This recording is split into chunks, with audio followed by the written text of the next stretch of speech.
Hello, Winning Woman's family. Thank you so much for having me here today. It is truly a pleasure to be a part of the family and to come to you today talking about enduring to the end. I am Prophet Norma McDaniel, and I just came through a whole endurance process. I came into becoming a ordained prophet, and it truly was a process. And it took a lot of endurance to get to the end, but nonetheless, it was great. And so today I want to talk to you again about enduring to the end. One of the things that I want to talk about today is when enduring to the end. This enduring to the end required a whole lot of hard work, and we all are pretty much familiar with hard work, whether it's school, whether it's a job, so on and so forth. Hard work is a part of it, and having to endure to the end is one of those. It's part of the process, and so in doing this, having to do all the hard work, having the late nights. We're all familiar with that, especially all of us who have been in some form of school, college, master's program, and even up to doctorate. I mean, you have late nights if you have if you have a night, so because sometimes one day just bleeds into the next day, and also you just don't have a whole lot of downtime. You might as well just kind of cancel that out of your schedule, and you have very minimal downtime when you're in the process of having to come from one place and enduring to get to the end of to another place. But one of the scriptures that I wanted to bring forth today is Hebrews 10:36. It says, "For you have need of endurance, so that after you have done the will of God, you may receive the promise." So we know that at the end of endurance, we have a promise if it is done in the will of God. The second one I want to highlight is Galatians 6:9. And it says, "And let us not grow weary while doing good, for in due season we shall reap if we do not lose heart." And another translation says, "If we do not faint." And so we have to continue to press no matter what is going on. We have to continue to fight.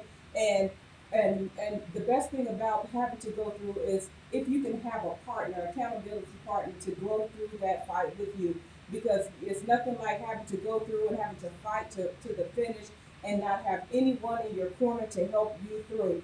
I wanted to also highlight some of the synonyms for endurance. As I was looking up endurance, I said, well, let me check out some of the synonyms. And some of them are stamina. Do you have enough stamina to get to the end? Do you have enough strength? Also, do you have enough backbone? People tell you all the time, oh, you need to get a backbone. But what they're saying is, do you have the strength? Do you have the stamina to continue to move forward and to get through the other side? Also, grit. Grit is also a synonym for endurance and capacity. Do you have the capacity to do this? Do you have the guts? And we hear people say that all the time. You don't have enough guts. But do you have the guts to do this? Also, do you have resolution, or do you have the resolve to get this done, to push through on this? Suffering, endurance, suffering is in endurance. Also, fortitude and persistence. Do you have the fortitude? Do you have the persistence to move forward and to be able to endure to the end? And those are things that we have to ask ourselves as all of us, each of us walk through life. There are certain things you're going to endure, some things that I will never, and I'm going to endure things that you will never endure. But do you have the capacity? Do you have the strength? Do you have the fortitude? Do you have the persistence to get what you are going after? And before you start, those are things that you have to sit down and ask yourself: am I built for this? Do I have the capacity to do this? And if you do, you have to determine at that point that you're going to go ahead and move forward no matter what comes your way, because on the road in enduring and coming from one place and getting to the end point, there's going to be a lot of things in between that are going to test your endurance. And so it's life. It doesn't matter what you're doing. All of that is part of making it to the other side. You're here, but in the middle, there's a whole lot of different things, good things, and some obstacles in the middle that are going to try to keep you from getting to your end result. And so you have to ask yourself, do I have the resistance? Do I have the endurance? Do I have the capacity to make it to the other side, or to grab a hold to that which I am going after?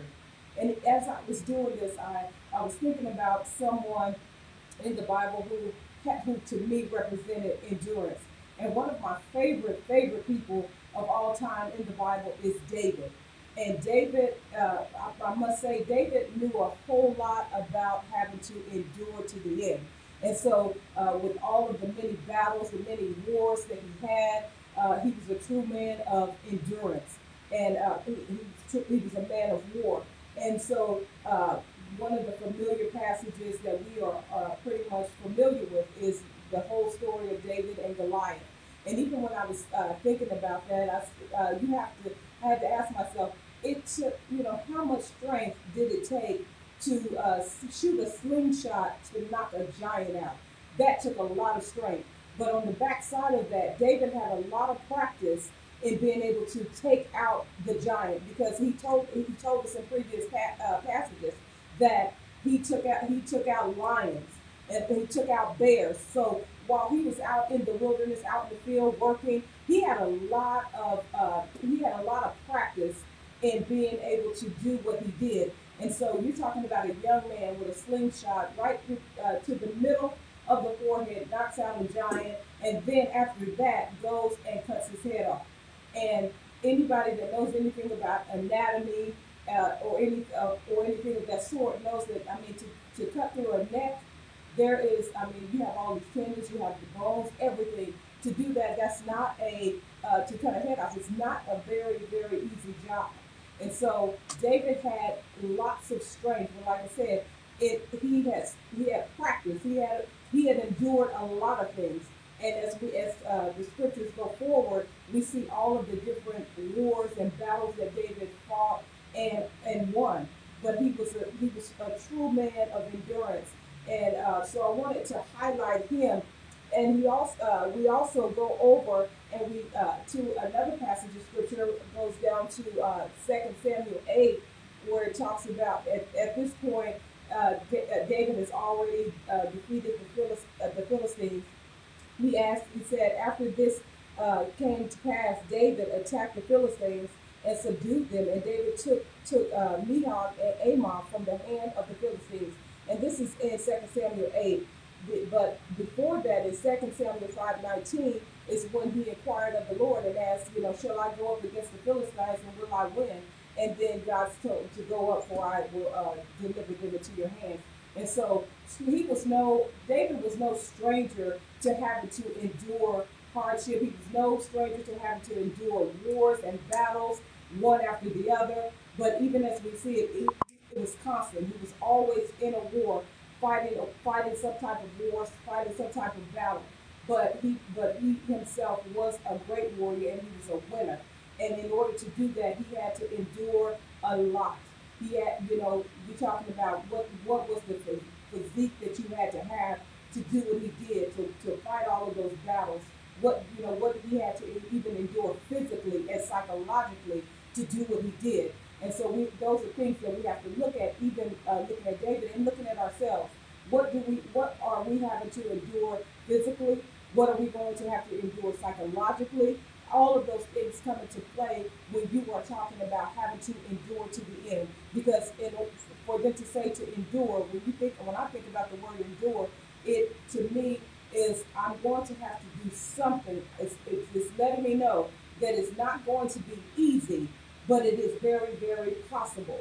And so, and having to make up your mind and say, you know what?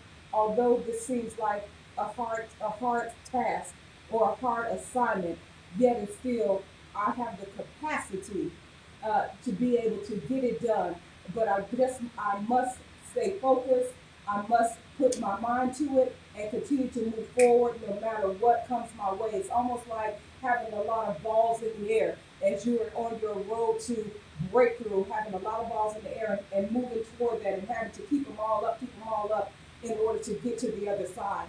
And even in the process, we know some will fall to the ground, but you can't stop because one falls. You have to keep going because there are others that you're having to still keep up in the air.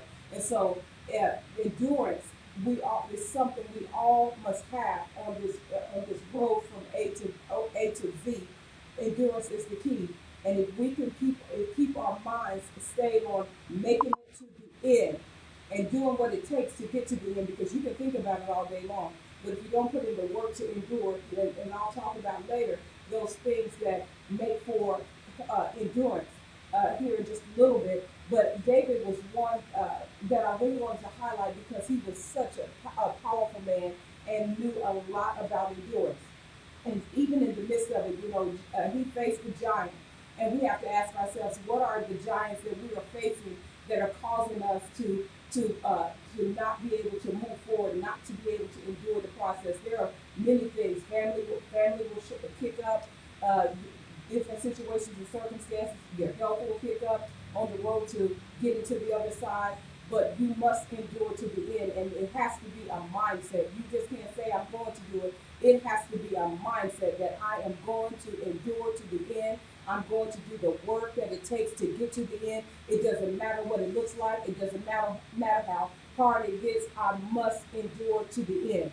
And especially if God has given you an assignment, we have no option but to do it. You don't have an option to quit. Now you can quit, but on the other side, but there are consequences to quitting and not being obedient to do what God has told you to do. And so we must press, we must push forward in spite of all that will come, all of the obstacles that will come and stand in our way. We have to be determined that we are going to endure to the end to get the prize on the other side. And so as we are moving forward, again, I think about endurance as one would think about a runner, somebody getting a person who's never run before. You're an adult, whatever, and running is just not your thing. And you tell yourself one day, you know what, I just wish I could just be one of those people. But everybody knows that you can't just get up off of your couch and start running. That there's a process. You have to begin to, like I said, one of the synonyms for endurance is stamina. You have to build stamina to begin to run, 800 meters. You feel a person would have to build some stamina. Now, to some, that's like, oh, that's nothing. 800 meters, that's absolutely nothing. You can do that. But no, for a person who has never been run before, that would be somewhat difficult. And so what people typically do is, they have these new apps on the phones now where if they'll take you from a couch potato and to a runner. So they'll take you and they say, okay, today we're going to walk X amount of a mile, whatever. It's less than that, but we're going to walk. And then the next step is then you're going to walk, and then you're going to add a trot to it, and then you'll do that for a while. And then after that, they'll say, now we're going to walk, and then you're going to run X amount of distance. And then it moves forward and it says, okay, we're gonna run a little bit more. And then they keep stretching you and cause it to build your stamina. But it's just step by step that your stamina is being built. And it's the same with anything else. You have to build stamina in order to get that endurance. It has to be built up. You just don't run into it. And so running was an excellent example of how you have to build stamina. So I can't just decide today that I want to run a marathon. Now in my mind I can think it, oh, I want to run a marathon. Well, we know that's not going to happen for a person that has never run before. There's a lot of work, and it's sometimes 6 months to a year to be able for some people to train for that. And so even in like I said, the process of becoming, you have to endure. You have to set paces because you can't go from zero to hero. It takes the time it takes, and it's a process of building stamina. Even in school, you don't just go from zero to hero. They take us from from Head Start to pre-K, and then we move on up. So everybody has an endurance plan. You come in on a job. If you start in entry level and start moving your way up, everybody has a plan. Everybody's moving at different rates. But to build that endurance, you have to build stamina to get to the place that you are moving forward. Even throughout my whole program of becoming an ordained prophet, there were just certain things, you do to be able to do this entire program. Okay, now I'll start doing this, I'll work on this. And then tomorrow I'll work on something else. But it's constant. It's things you have to stay on it. You can never tell yourself, okay, I'm gonna give myself a break, because if you give yourself a break one time, then you want another break and another break, and before long you find yourself falling behind because you did not stay with the program. You didn't you have to, endurance is building up on the one thing before. And so continuing to have to push forward and push forward. And even in the times of difficulty, you still make your mind up and say, you know what, I still have to move forward. And some of the things, I listed two things, and that causes people to give up and to just in that whole endurance process. And one of the things is fear. Fear is one thing that when people get to a place of fear, they will stop right in the smack dab in the middle of anything, and move, and it'll cause you to move backwards. It causes a step back. And even in that, I can remember just even as an adult, I remember not wanting to take a particular position at work because it was a position whereby I had to speak in front of a panel of people every time we had meetings. And I would, because of my caseload at the time, I had at least 30 people, which meant that I would have at least 30 meetings throughout the year. And so, and because I didn't like talking in front of people, I would pass that job up many times. And God told me one day, He said, "Take it." And I was like, "Well, I don't know about that," but I was obedient and I did it. And so I took the job, and when I say it took everything I had, but each time I had to do a meeting, I had to press myself. You're gonna do it. You're gonna do it, and I would do it, and to the place till I got to the place where it didn't bother me anymore. And the other thing is fear of failure. When people have failed so many times, it's like I just cannot. I can't do it again. I cannot endure another failure in my life. And so when you fail, you say, well, I don't really want to try this again, and so you pull back and you don't do it again. But what I found out, that even with fear and with failure, that if you go ahead and do it, uh, fear, once you do it, once you get up and you do it, it's as if the fear goes and you can continue to move forward. But it's just getting to the place of doing it. I mean, we count ourselves out before we ever get up to do anything. We tell ourselves, we feed ourselves with what we're going to feel like, how this is going to go, and we don't know that any of that is going to happen. And most often, what we thought would happen never happens.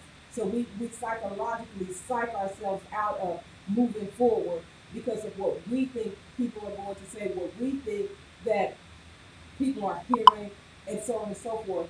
But those two things I've noticed are when it's time to push forward, fear will show up, and failure will show up. Those reminders of previous failures will show up to cause you to stop, to cause you to quit.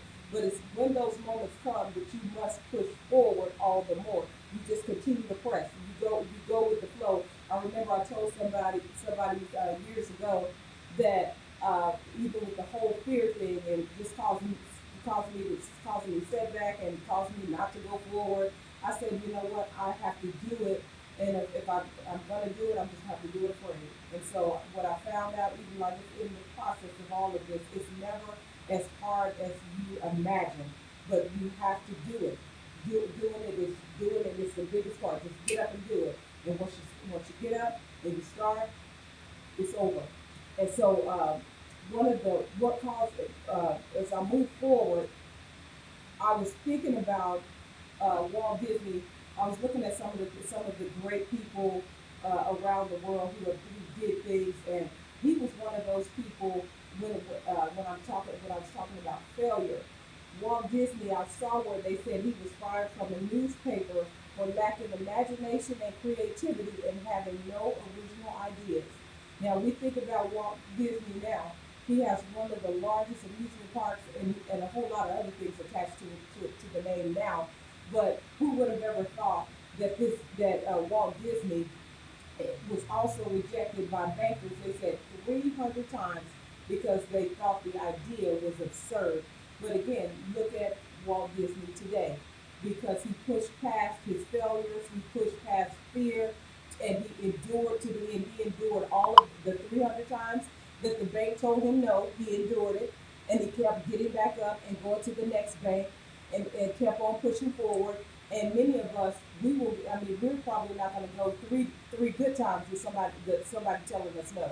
If we went to the bank three different banks and three different banks told us no, then we're probably at the end of our rope with it, and it's like done. And we talk about this man had 300 banks turn him down, and still continued to get up and press and to fight and endure to the end until he got the prize, until he got that one person. One of the things that Dr. Price taught us is that if God says yes, it doesn't matter how many people tell you no. This is not the word of the Lord on your life, and the no's are not the answer. So if 100 people said no, then you're not the answer I'm looking for, and so I must move on until I find my yes. But that requires that you endure the process of getting all of those no's. Although you've got the word that is yes, you have to go through all of those no's and push and press and press and press. And some people won't do it. Some people will say, I've gotten all these no's, and I know that the answer is yes, and they won't go forward. But if you are going to endure to the end, in that example, you must stay on the first word. If the first word was yes, then the person that says no, then that's not the solution. That person is not the solution for you. They're not the answer for you. So you have to move forward to the next and go and move into the next place until you get the person that says yes, because that's where your answer lies. And so, in that, some of the tips that I have want to leave you with as far as endurance is to be able to prioritize. In order to endure to the end, you have to prioritize. And the definition for prioritize is to arrange or do in order of priority. Now, those of us who have been in schools, college, whatever the case may be, we know that you have to prioritize your schedule because some days you may have class and some days you may not. And being a college student, the first thing you want to do on your day off that you're not in class is not the last thing you really want to do is really be doing homework. Because see, you have a whole day free, so you want to lay around a little bit or do whatever, hang out, and nonetheless, but you have to prioritize everything in your life in order for you to be able to endure. Because if you don't, then things will just be all over the place. But if you prioritize, you set them in order of importance to get it done. It makes being able to get to your desired end a little bit easier. Also, being diligent, and the definition for diligent is constant in effort to accomplish something, attentive and persistent in doing anything. So you have to be attentive and persistent in doing whatever it is that you have set out to do. That is part of being able to endure to the end. And also, you have to expect the unexpected. One of the things that I found out in life in general, and being able to get to endure to the end, is that you have to build interruptions into your life because life is not, it's just not mapped out 1, 2, 3. There are all kinds of variables in life that will happen on your road to greatness and completion, and you have to build those things into your schedule. So when something unexpected comes up in your schedule, your whole schedule is not thrown off and you're not able to complete because something else was shoved into the schedule, slotted in your schedule. You have to make sure that you slot those things in your everyday schedule so nothing throws you off guard. So if something does come up that wasn't originally in your schedule, then you have time slotted for that and you're able to move forward. But if you don't, then you're going to be the person who's going to blame everybody else and say, well, I couldn't get this done and I couldn't finish this project and so on and so forth because I had to do this. But in order to make it, you just slot those times into your schedule. Also, have an accountability partner. Everybody, I mean, it's just always best. The Bible says two are better than one. And so to have an accountability partner, somebody to say, hey, you know, I can see you work on that here, in the past couple of days. I mean, are you finished or whatever? To have somebody to help you along the way, it's always good to have someone else in your life to push you in those, especially, and to push you to be a cheerleader, all of those things that you need when you are trying to press through to get to a desired end. Also, you have to, especially if you are prone to be a procrastinator, you have to avoid as much as you possibly can falling into that, because I'll do it tomorrow. I'll do it tomorrow turns into you're a month out of saying I'm going to do it tomorrow, and then what happens is once you get your month in of saying, oh, I'll do it tomorrow because I have more time, because procrastinators always have more time, right? And so you tell yourself, I have more time, and then you look back and you've lost a whole month, and then now all of a sudden you're trying to cram to complete something, cram to get something done because you did not because you did not uh, you didn't stay on top of what you were doing. Also, reading the word. I mean, nothing takes the place when it counts for reading the word. We know that there is life in the word of God, and when you can't, and when other things can't bring you back, we can always go to the word of God for those words of comfort, for those words of strength. We can, even in what we're talking about today, we're talking about endurance. Go in and pull up every scripture that you can find that pertains to what endurance as it relates to you, and begin to read those scriptures of courage and being persistent and being able to push forward and endure and all of those things to help you stay on track with what you are doing. Because endurance is, I mean, it's like I said, it's when I think of endurance, it's I know that there are things that are going to come up in my life that I'm going to have to push forward, push past. And if I don't already have that mindset to do that, then I once again will have another failure on my record. And that is not what I want to do. I want to thank the Women Women's Network for allowing me to come today to talk about enduring to the end. And I hope that the information that you received today was beneficial to you in some way, that you can take it and use it and truly become one who not only moves forward, but who can endure to the end and stay in the fight. Thank you.